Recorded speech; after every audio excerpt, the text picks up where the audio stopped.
Meus irmãos, abram suas Bíblias em Colossenses capítulo 1. Colossenses capítulo 1. Eu vou fazer a leitura do versículo 15 ao versículo 23. Colossenses 1, 15 a 23.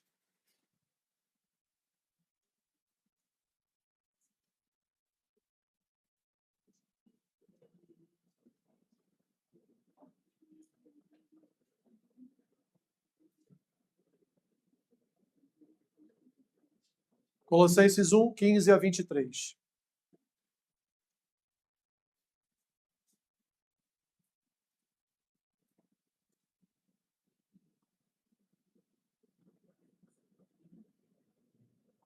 Amém? Este é a imagem do Deus invisível, o primogênito de toda a criação.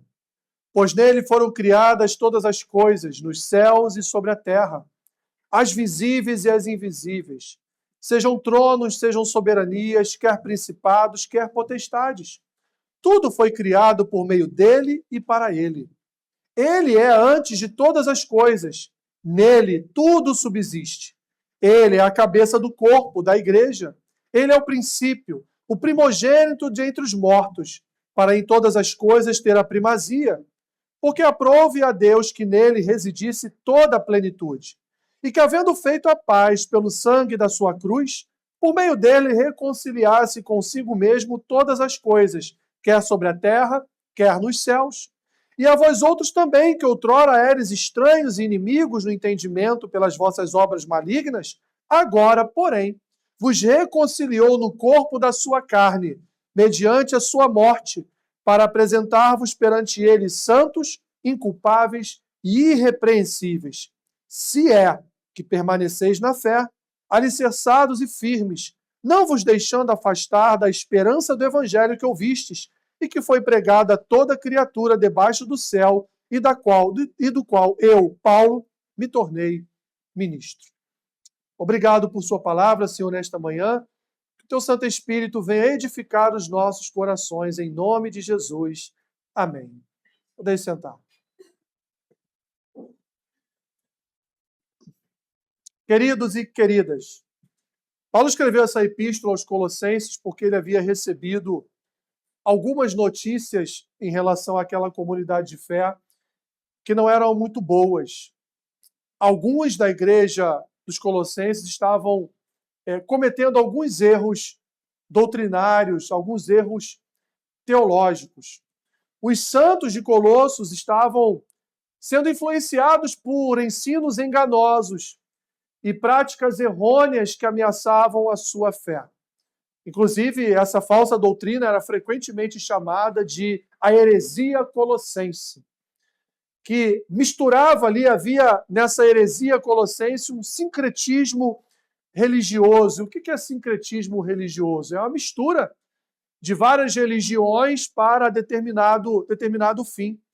Estava acontecendo, já adentrando pelas portas daquela igreja, esse sincretismo religioso perigoso que, no tempo de Paulo, mesclava ali os elementos do judaísmo, do legalismo judaico, da filosofia grega e do misticismo oriental. E a mistura de todas essas heresias, de todas essas seitas, resultou, na verdade, por diminuir a pessoa e a obra de Cristo, tratando Cristo apenas como um ser angelical, tratando Cristo como se ele fosse um anjo que veio ou foi enviado da parte de Deus para transmitir uma mensagem ao povo de Deus. Era tempo, meus irmãos, em que havia a crença em que anjos eram intermediários de Deus, que traziam mensagens de Deus para a sua igreja. E com isso, com este pensamento, além deste pensamento, haviam também práticas e rituais de adorações a anjos, no sentido de tentar, com esta adoração, alcançar uma plenitude na presença de Deus. Ou seja, havia toda uma confusão religiosa que estava sorrateiramente entrando pelas portas da igreja na cidade de Colossos, expondo, portanto, uma falsa doutrina, expondo uma falsa teologia, expondo um falso entendimento a respeito da divindade, a respeito da humanidade e a respeito principalmente da soberania de Cristo sobre tudo e todos. Daí então, meus irmãos, a importância de Paulo escrever aos Colossenses no sentido de expor esse falso ensino e salientar de forma muito clara, a partir do versículo 13 até o versículo 19, a plenitude, a soberania e a autoridade de Jesus Cristo sobre todas as coisas que haviam sido criadas e estabelecidas, quer no céu, quer, portanto, na terra. Nós passamos um período aqui no Brasil que todo louvor falava de anjo, né? Não sei se vocês vão lembrar disso. Era anjo para cá, anjo para lá, era uma angiolatria que a gente estava, né? Todos os louvores que eram tocados na igreja falavam de anjo. Não falava mais de Jesus, não falava de Deus, só falava de anjo. Era anjo subindo, era anjo descendo, era anjo abençoando, era anjo curando, era anjo... Eu não sei se vocês vão lembrar disso, mas eu lembro de forma nítida. Assim, isso já tem quase 30 anos, que foi logo após a minha conversão, eu só ouvia na igreja falar a respeito de anjo. Falava de anjo o tempo todo. E falava-se menos de Jesus, falava-se menos de Deus, falava-se menos do Espírito Santo. Isso nada mais do que uma cópia exata do que estava acontecendo naquela igreja com um culto, a gente chama de culto aos anjos. Meus irmãos, todos os cristãos sabem, ou pelo menos deveriam saber, que Cristo é superior a tudo e a todos. Cristo reina em majestade, poder e glória em todo o universo. Não há um só canto do universo onde Cristo não reine. Não há uma só... eu gosto muito utilizo ela aqui de vez em quando, uma ilustração de Spurgeon, onde ele fala a respeito daquela poeirinha. Logo de manhã cedo que você abre a cortina do seu quarto, os primeiros raios solares entram e você vê assim, gravitando, né, aquela poeirinha assim, né? Você lembra disso? Isso é muito comum, né, de você ver nos raios solares aquela poeirinha. Spurgeon diz que até sobre aquela poeirinha Cristo tem poder. Ela está ali voando, né, gravitando ali, sendo apresentada pelos raios solares por causa do poder emanado do Criador, por causa do poder emanado, autoridade emanada de Jesus Cristo. Também sabemos, meus irmãos, que a sua vinda a este mundo só foi estabelecida em decorrência do pecado, porque o homem caiu.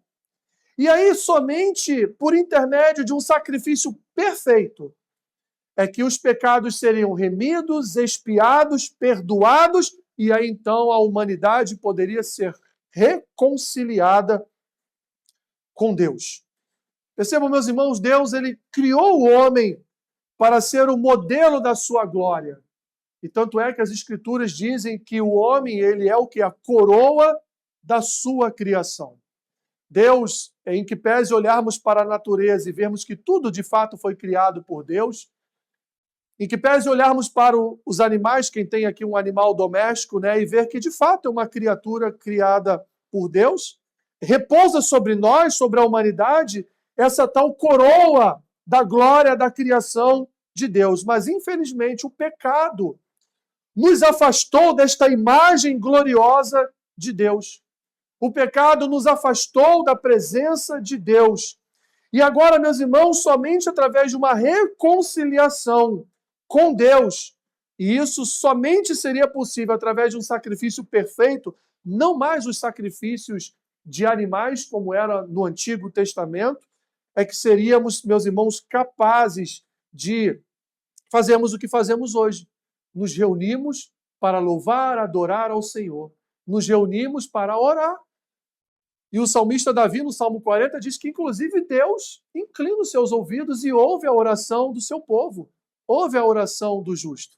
A própria Escritura nos revela que a oração do justo, ela tem efeito, ela tem poder. A oração de um povo que é fiel ao seu Senhor, ela tem poder. Ela reverbera no mundo espiritual de tal forma que Deus responde às nossas orações. Estava ainda há pouco na aula de Esther lá no CIAB, dizendo aos irmãos que toda a história de Esther, no campo espiritual, em que pese o livro de Esther não falar o nome de Deus, mas é um livro repleto das bênçãos e da providência de Deus diretamente para guardar o seu povo do maligno Amã. Então, Deus ali, ele se move de tal forma que ele usa Esther para livrar o seu povo de uma futura morte, de um futuro extermínio. E o que nós vemos ali, meus irmãos, é que Esther, antes de conversar com o rei, antes de apresentar um banquete ao rei, antes de fazer um pedido ao rei, ela jejua. Ou seja, ela vai entrar vai sair do campo terreno, ela vai sair da sua preocupação de estar na presença do rei, de estar na presença do, entre aspas, o Deus daquele tempo, que era o rei. Ela deixa essa preocupação de lado e ela se preocupa em entrar na presença daquele rei que importa entrar na presença. Então, ela, através do jejum, ela entra na presença de Deus e ela diz para Mordecai, né, olha, ou Mardoqueu, segundo algumas traduções, ela diz para o seu primo, peça que todo o povo jejue também, para que Deus venha, ela não fala Deus, mas evidentemente para que haja uma resposta do Senhor. Então, meus irmãos, Cristo ele tem domínio sobre todas as coisas. E o que Paulo faz, a partir do versículo 13, nós já vimos há 2 semanas atrás, há 15 dias atrás, o que Paulo fala nos versículos 13 e 14. E Paulo fala a respeito de uma supremacia, a supremacia de Cristo na cruz. Em que pese Cristo ter sido levado ao madeiro para morrer, mesmo sendo levado ao madeiro para morrer, mesmo debaixo de todo o sofrimento que lhe foi imposto naquela cruz, ainda assim o controle de tudo aquilo não saiu de suas mãos. Então, Paulo, nos versículos 13 e 14, ele vai apresentar a supremacia de Cristo na cruz. Na cruz, na sua morte e na sua ressurreição, diz Paulo que ele nos libertou do império das trevas e nos trouxe para o reino do Filho do seu amor.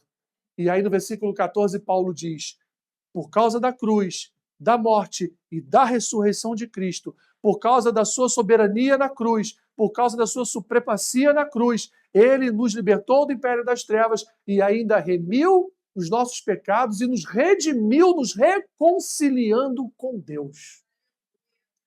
Que maravilha, né, meus irmãos? O evangelho já foi pregado, podia parar por aqui. Mas Paulo continua, porque ele vai falar de outros 2 tipos de supremacia.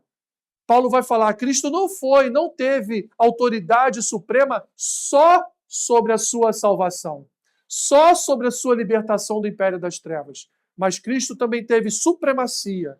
Cristo também foi soberano no seu ato de criar todas as coisas e também no seu ato de ser o cabeça e o sustentador da sua igreja.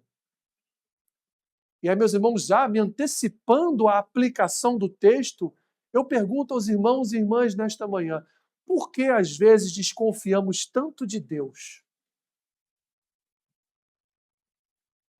Sabendo que Cristo, ele executou sua supremacia sobre a cruz, mesmo a cruz nos apresentando a sua morte, sabendo que Cristo nos apresenta a sua supremacia em toda a obra da sua criação, sabendo que Cristo ele é supremo e soberano sobre a sua igreja, como é que nós ainda temos a capacidade de duvidar da autoridade e do poder de Cristo sobre as nossas vidas enquanto povo de Deus? Quantas vezes funcionamos igual motores a álcool? Quem lembra aqui de motor a álcool? Motor a álcool, tu ligava o carro, ele morria. Se fosse julho, então, né, com 10, 15 graus aqui no Rio de Janeiro, tu ligava o carro, ele morria de novo. Aí tu ligava de novo, aí fazia o quê?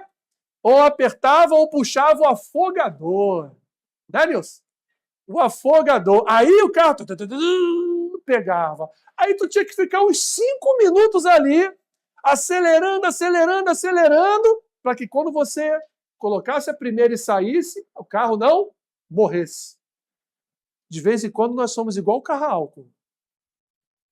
A gente ora, mas não pega. A gente ora, mas esquece de puxar o afogador. A gente ora, mas ora desconfiando. Ih, o motor vai morrer, o motor vai morrer, o motor vai morrer.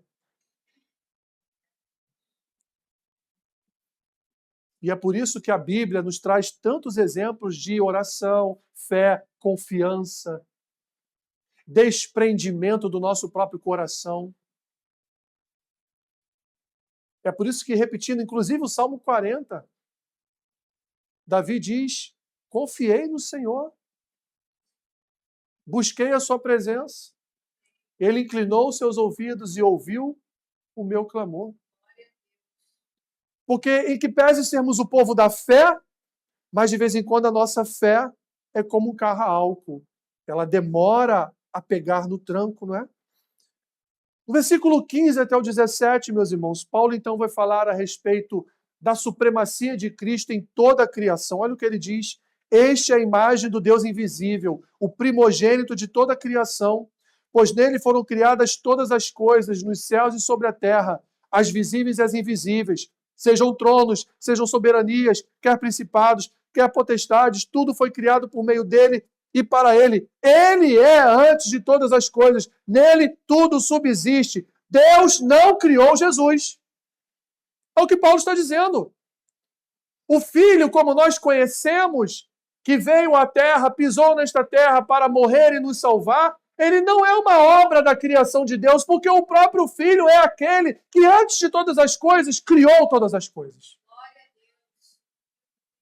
Paulo está dizendo aos Colossenses: parem de pensar que ele não foi um anjo, foi um ser angelical que veio aqui para trazer uma mensagem da parte de Deus. Não! Cristo foi o próprio Deus encarnado na terra. Tanto é que o seu nome é Emanuel, Deus conosco, que andou entre nós, que era humano e divino ao mesmo tempo, essa união hipostática, como aprendemos na teologia. Mas é tão difícil, Alessandro, compreender como ele poderia ser divino e humano ao mesmo tempo. Meu irmão, minha irmã, não tente compreender o incompreensível. Apenas creia. Não seja como um carro a álcool.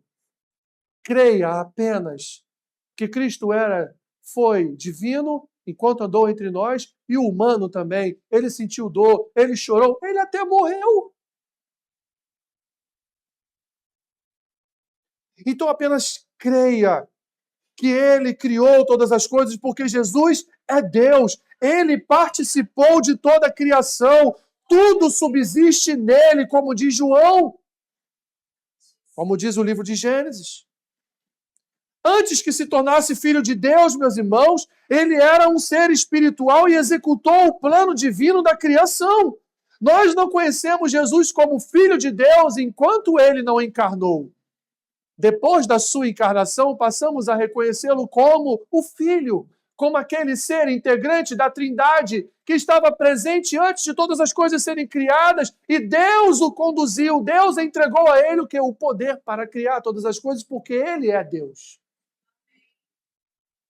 Ah, mas eu não entendo a Trindade também, e jamais vai entender. Repito, não tente compreender o incompreensível, o que foge à lógica do nosso entendimento. Porque aí essas coisas são misteriosas diante de nós. Isso é um mistério de Deus.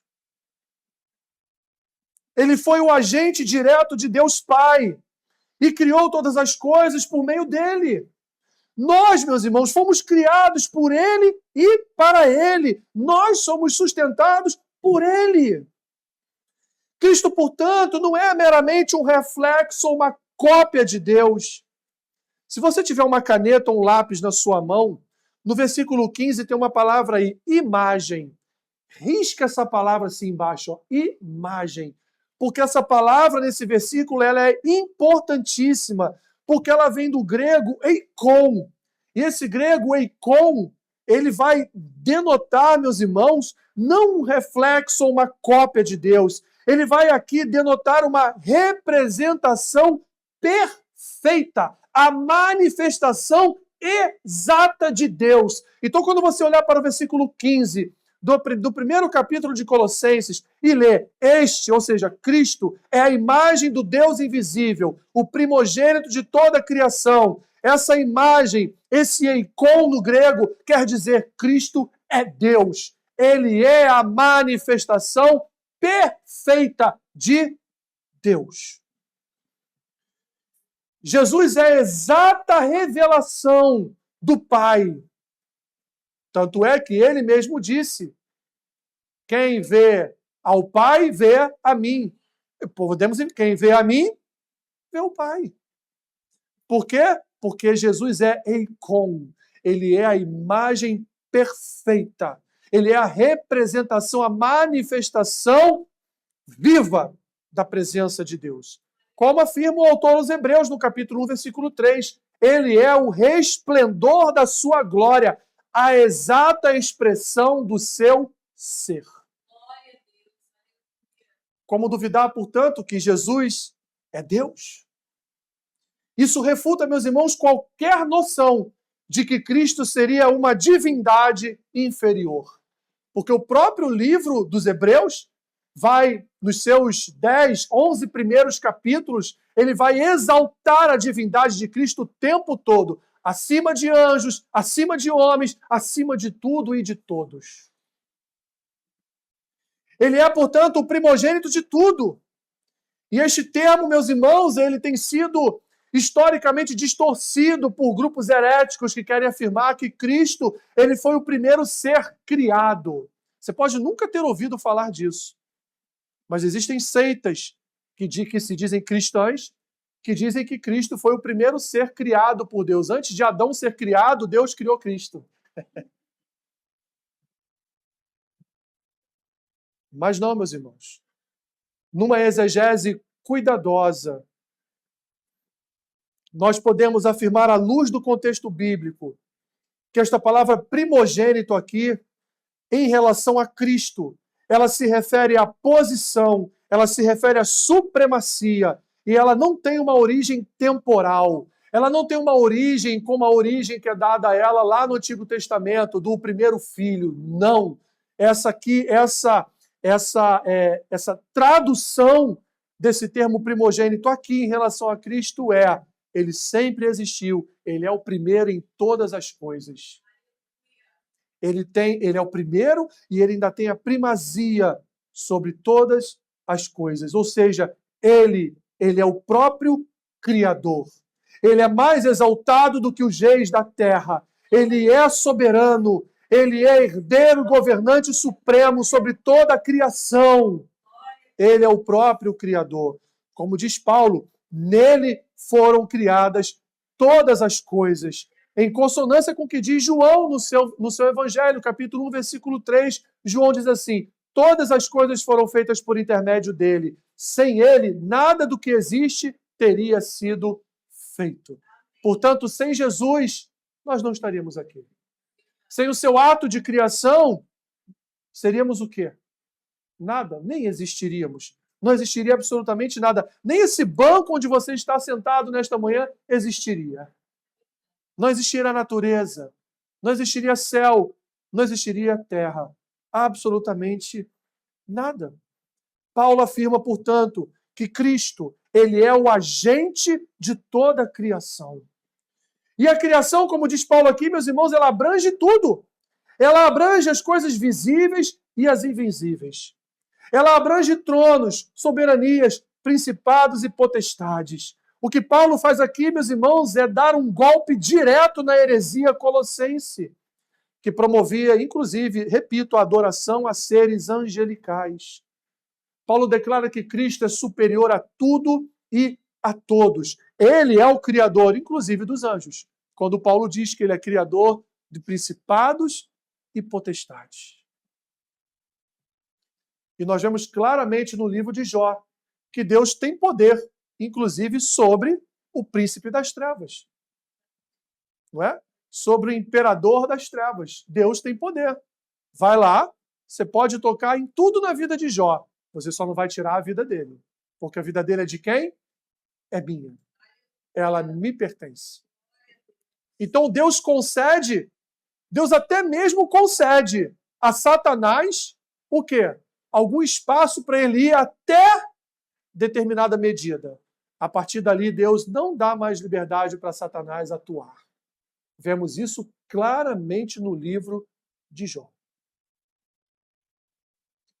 Continuando, meus irmãos, tudo foi criado para ele, portanto. A criação não é um acidente cósmico, como os cientistas querem dizer, né? Um grande boom, uma grande explosão, ela tem um propósito teológico, e o propósito teológico da criação é a glória de Cristo. Cristo deve ser glorificado em toda a sua obra de criação, meus irmãos. Todo o universo existe para ele e encontra o seu significado último nele.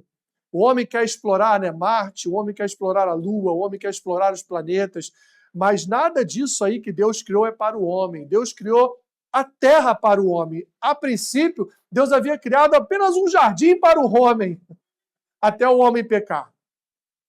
Criou e deixou nas mãos do homem o cuidado. O homem, Adão, era o mordomo de Deus sobre a terra, sobre aquilo que Deus, sobre aquele cantinho que Deus separou para Adão, até o pecado.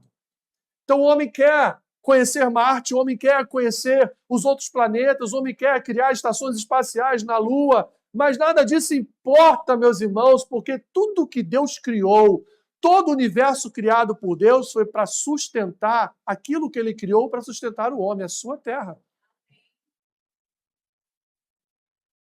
Ele é, portanto, antes de todas as coisas, como afirma Paulo.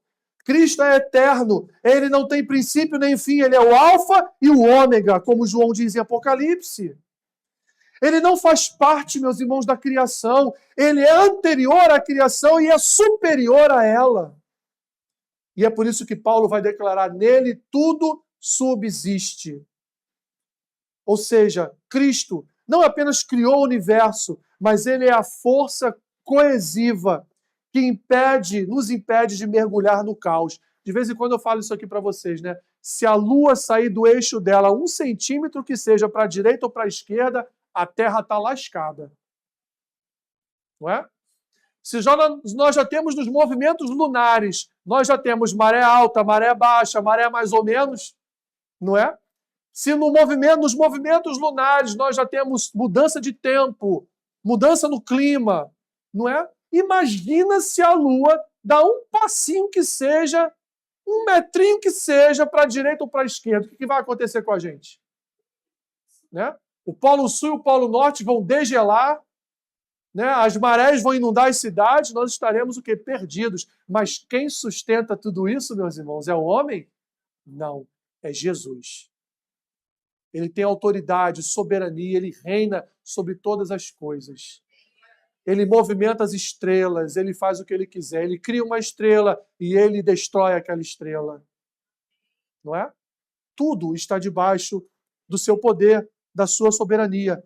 Ele sustenta, meus irmãos, cada átomo e cada galáxia pela palavra do seu poder. Em segundo lugar, meus irmãos, vem a sua supremacia sobre a igreja. E aí Paulo fala mais diretamente aos Colossenses. Como vocês podem imaginar que Cristo é um anjo, se ele, com poder e autoridade que nenhum anjo tem, sustenta toda a igreja? Como você pode dizer que um anjo é o cabeça de uma igreja? Ele não tem autoridade. Deus não concedeu a anjos a autoridade de serem cabeças de nada. Muito pelo contrário, o autor aos Hebreus vai inclusive dizer que os anjos, em outras linhas, né? Que os anjos têm até uma certa inveja da gente. Porque Cristo se entregou por nossa causa. Cristo não se entregou por causa de anjos. Cristo não salva anjos. Cristo salva os seus, o seu povo. E anjos são apenas agentes de Deus. Para determinados momentos da história, eles agirem para um propósito específico de Deus. Anjo não salva ninguém. Aliás, anjo nem prega o evangelho. Anjo só faz o que Deus manda. Quem prega o evangelho, quem tem esse privilégio, somos nós.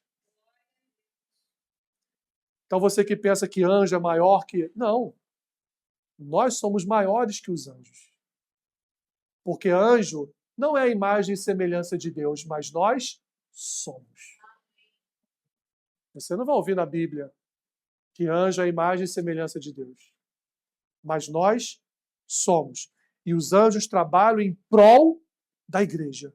São agentes celestiais que trabalham para Deus, para benefício do povo de Deus. Os anjos nos servem. Nós somos maiores que os anjos. Os anjos queriam ser como nós. Então, como nós vamos idolatrar anjos? É o que Paulo está dizendo aos Colossenses. Versículo 18 ao 23. Ele é a cabeça do corpo da igreja. Ele é o princípio, o primogênito dentre os mortos, para em todas as coisas ter a primazia. Porque aprove a Deus que nele residisse toda a plenitude. E que, havendo feito a paz pelo sangue da cruz, por meio dele, reconciliasse consigo mesmo todas as coisas, quer sobre a terra, quer nos céus. E a vós outros também, que outrora eres estranhos e inimigos do entendimento pelas vossas obras malignas. Agora, porém, vos reconciliou no corpo da sua carne, mediante a sua morte, para apresentar-vos perante ele santos, inculpáveis, irrepreensíveis. E aí Paulo põe um ponto e vírgula aqui, e aí ele meio que coloca a mão na cintura ou no bolso. Imagina Paulo nessa posição assim, escrevendo, dizendo para os colossenses: se é que vocês permanecem na fé, né? Porque vocês estão idolatrando anjos, vocês estão dizendo que Cristo é um anjo. Será que vocês permanecem ainda na fé? E ele continua: se é que permaneceis na fé, alicerçados e firmes, não vos deixando afastar da esperança do evangelho que ouvistes, e que foi pregado a toda criatura debaixo do céu, da qual Paulo, me tornei ministro desta pregação, deste evangelho. Meus irmãos, se somos o corpo de Cristo, então nós somos a imagem do cabeça. Ele é o nosso dono. As Escrituras nos ensinam que nós não somos mais de nós mesmos. Nós temos um dono. Nós temos alguém que reina sobre nós. E não são governos terrenos. A igreja não deveria estar nem aí para governos terrenos, porque nós temos um governo que é infinitamente superior a governos terrenos. Nós temos um Senhor que governa sobre nós. E o governo dele é santo, é majestoso. O governo dele nos dá a liberdade de louvar, de adorar. O governo dele nos tirou de um governo de trevas, nos tirou da escravidão do pecado. Ele é o dono da igreja. Ele é o primeiro dentre os mortos a ressuscitar e não morrer de novo. Como um dia acontecerá com cada um de nós. Como diz Paulo na sua carta aos Coríntios. Ele é tudo o que precisamos, meus irmãos. Porque nós já recebemos através dele a plenitude para sermos igreja. Temos que dar a Cristo, portanto, o seu lugar de supremacia. Jesus é o nosso alicerce. Ele é a pedra angular registrada pelo apóstolo Pedro. Ele é a nossa firmeza. Ele é a nossa esperança. É nele que a nossa fé se baseia. É nele que temos a certeza de que ele é soberano e tem um controle absoluto sobre as nossas vidas. Porque nós somos o seu corpo. Nós somos o seu corpo. E, meus irmãos, que metáfora poderosa é essa que Paulo descreve? Porque nesta metáfora está dizendo que Cristo é a fonte de vida, direção e autoridade para a igreja. Assim como o corpo não pode viver sem a cabeça, a igreja não tem vida, propósito ou unidade sem Cristo.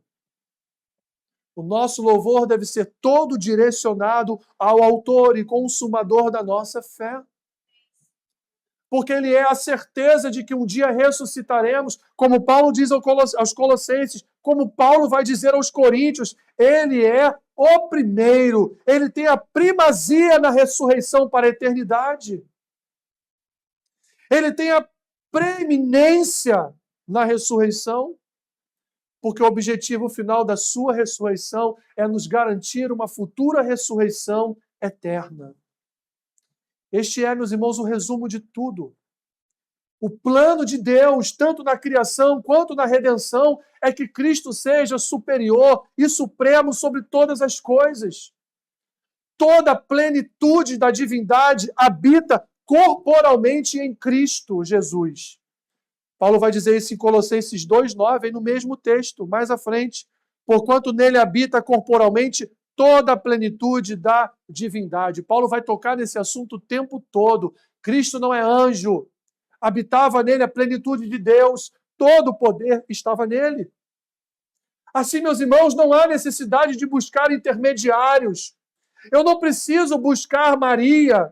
Eu não preciso buscar esses santos católicos. Eu não preciso buscar entidades em outras religiões. Eu não preciso idolatrar anjos, porque em Cristo reside a totalidade de Deus.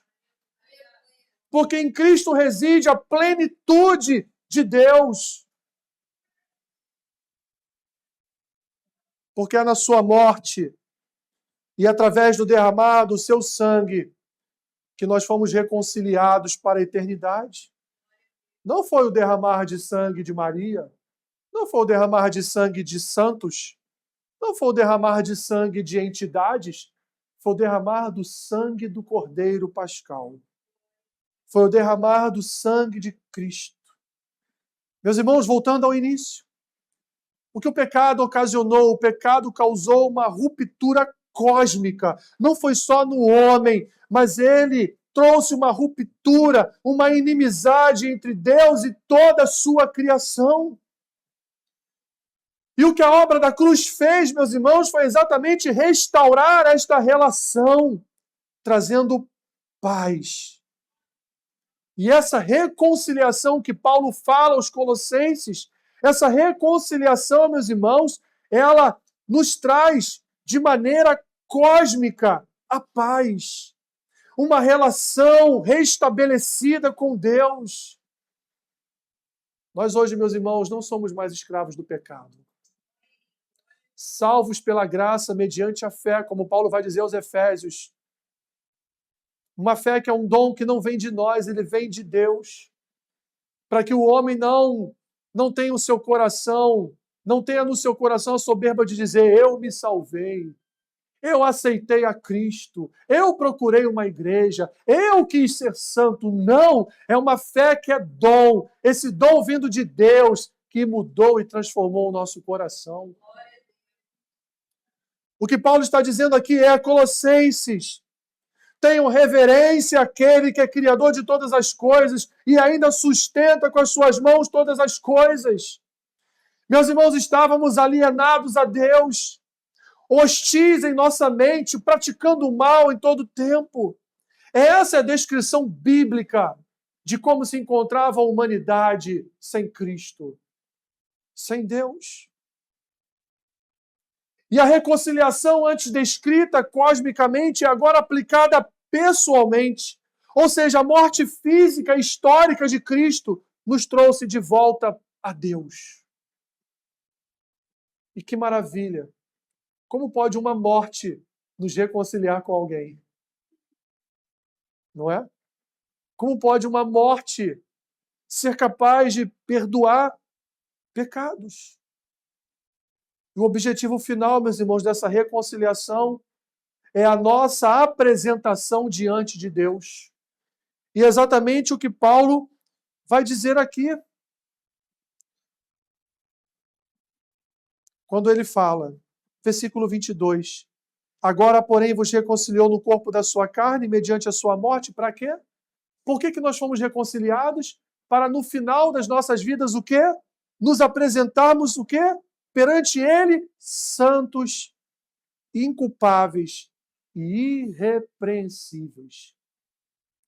Nenhum anjo vai nos tornar santos, inculpáveis e irrepreensíveis, mas somente o Senhor. A salvação, portanto, meus irmãos, é inteiramente pela graça.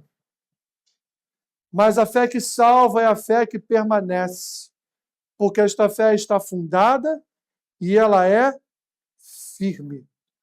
Como Paulo vai dizer aos Colossenses no versículo 23, para terminar: se é que vocês permanecem na fé, de que forma? Alicerçados e firmes. Aqueles, portanto, que são verdadeiramente salvos por Cristo, serão guardados por Ele até o fim. Poxa, coitado do fulano, ele perdeu a salvação dele. Não, minha irmã e meu irmão, ele não era salvo. Ele era joio no meio do trigo. Não era salvo. Ninguém perde a salvação. Porque se você disser que alguém perdeu a salvação, então você vai dizer que a obra de Cristo, ela é infrutífera. Quando você diz que alguém perdeu a salvação, você está dizendo que a graça de Jesus Cristo, ela é infrutífera. Aqueles a quem Cristo escolheu, me remetendo a João, melhor dizendo, aqueles a quem Deus escolheu e entregou na mão de Cristo jamais se perderão. Jamais. Então, se alguém faz o que nós, cristãos pentecostais, costumamos dizer, né? Se desviou. Não se desviou, ele sempre foi um desviado. Ele só era um desviado sentado na cadeira da igreja. Mas sempre foi um desviado. O seu coração nunca foi transformado pelo poder do Evangelho. Pode ser que aconteça mais na frente? Pode. Porque quem somos nós para dizer quem será salvo ou quem não será? Nós não sabemos. Só Cristo sabe. Só Deus sabe. Nós não sabemos. Mas nós cremos que aquele que foi salvo, ele é salvo. Não há dúvida. E é o que Paulo diz aqui. Se permaneceis verdadeiramente na fé, alicerçados e firmes, não vos deixando afastar da esperança do evangelho que ouviste, que foi pregado a toda criatura debaixo do céu, então, verdadeiramente vocês são salvos. A advertência de Paulo, portanto, meus irmãos, concluindo, é contra o abandono do verdadeiro evangelho em favor das falsas doutrinas que assolavam os colossenses. Paulo convida aquela igreja a uma estabilidade doutrinária fincada exclusivamente na suficiência de Cristo. Meu irmão e minha irmã, nós não precisamos de mais nada além de Cristo. Nós não precisamos de mais nada além dessa fé como dom que abastece o nosso coração de tal forma que nós confiamos, estamos alicerçados e seguimos firmes em frente, reconhecendo que dependemos somente de Cristo. Não dependemos de governos, não dependemos de autoridades terrenas, não dependemos de homens, dependemos de Jesus Cristo. E somente dele, porque só ele é superior a tudo e a todos, porque ele tem em suas mãos a criação de todas as coisas e sustenta a obra da sua criação com o seu poder, com a sua autoridade e com a sua soberania. Portanto, meu irmão e minha irmã, saiam daqui nesta manhã firmes e alicerçados no cabeça do corpo, firmes e alicerçados na rocha, firmes e alicerçados naquele que é a nossa esperança. Governos não são a esperança da igreja. A esperança da igreja é Cristo. A esperança da igreja é o Senhor. E é isso que Paulo está dizendo aos Colossenses. A vossa esperança reside naquele que detém todo o poder, toda a autoridade e toda a soberania sobre tudo e sobre todos. Jesus Cristo. Supremo na cruz, supremo na criação e supremo sobre a sua igreja, sobre o seu povo. Obrigado, Senhor, por tua palavra nesta manhã, ó Deus. Porque ela nos edifica, ela nos transforma, ela aviva os nossos corações e nos transmite a fé necessária para permanecermos firmes e alicerçados no evangelho que é pregado, Senhor, através da obra do nosso Senhor e Salvador Jesus Cristo.